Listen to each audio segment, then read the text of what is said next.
I'm going to make spaghetti vongole for you. The first step is I'm gonna take some garlic cloves and I'm gonna chop them fine. I'm gonna put a little oil on the bottom of the pan. So we're gonna saute this garlic right now.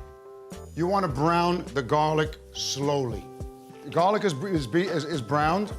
I'm gonna toss in the cockles, raise the flame, and put half a cup of wine. And now we just have to wait for this to steam.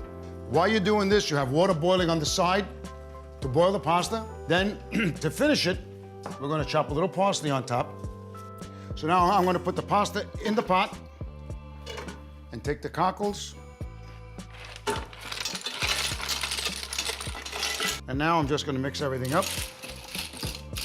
And now we're gonna plate it. And as simple as that, you have a dish that looks like this.